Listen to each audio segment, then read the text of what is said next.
civilisation ou barbarie. La fin d'une chose vaut mieux que son commencement. Point. Bible.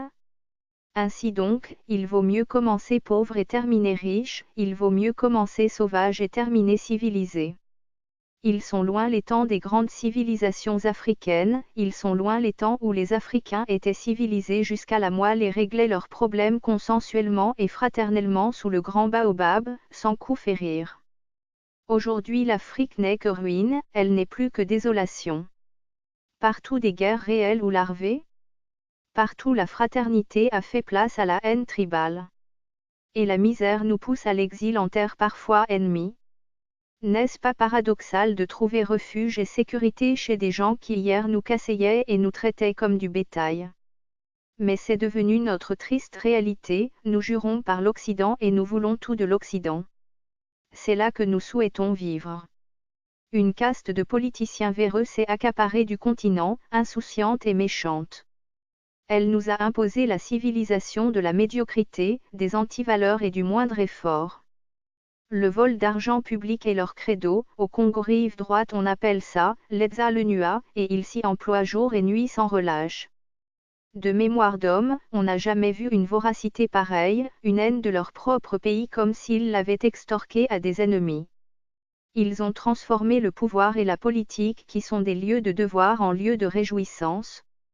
Ils ont substitué le sexe au cerveau et se moquent des pauvres qui l'ont eux-mêmes créé et continuent de créer tous les jours par leur irresponsabilité.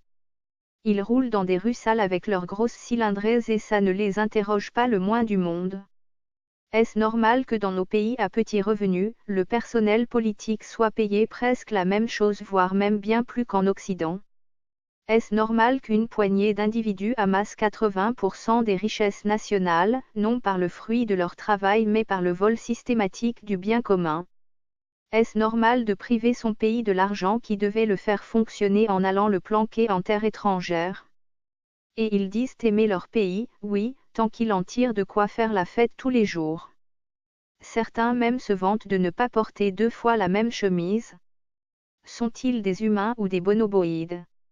N'est-ce pas dans nos pays à revenus faibles que devrait se déployer toute la rigueur de la gestion rationnelle de la chose publique? Je mets en doute leur humanité car les humains agissent avec sagesse. Je mets en doute leur humanité car les humains ne se plaisent pas dans le sadisme. Je mets en doute leur humanité car les humains utilisent leur cerveau pour résoudre les problèmes de manière optimale.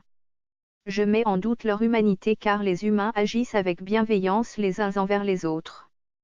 Je mets en doute leur humanité car les humains savent reconnaître leurs erreurs pour aller de l'avant. Je mets en doute leur intelligence car piller son pays est la plus grande marque d'idiotie dont on puisse faire preuve. Oui, l'homme africain d'aujourd'hui n'est pas encore entré dans l'histoire, car incapable de s'organiser efficacement pour développer son pays. Oui, si dans les temps très anciens le métronome africain a donné le la au reste de l'humanité, force est de constater qu'aujourd'hui l'Afrique est, en partie, dans la barbarie. Oui, partout où les antivaleurs règnent en maître, il y a barbarie. Oui, nous sommes dans la barbarie lorsque le pouvoir est confisqué et les élections systématiquement truquées. Oui, nous sommes dans la barbarie lorsque le tribalisme nous sert d'exutoire.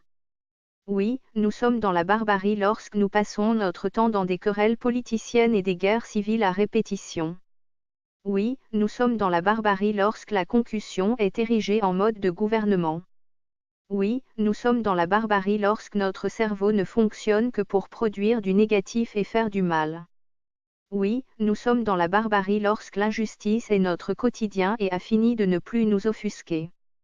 Oui, nous sommes dans la barbarie lorsque penser l'avenir ne nous préoccupe pas. Oui, nous sommes dans la barbarie lorsqu'on a des bonoboïdes au pouvoir et qu'ils ne font aucun effort de s'améliorer. La civilisation, c'est le règne de l'humanité, de l'humanisme en chacun de nous. C'est le souci de l'amélioration permanente de la condition humaine. L'Onoyela Mbanzulu. Ce fichier audio a été créé par Panopreté Basi.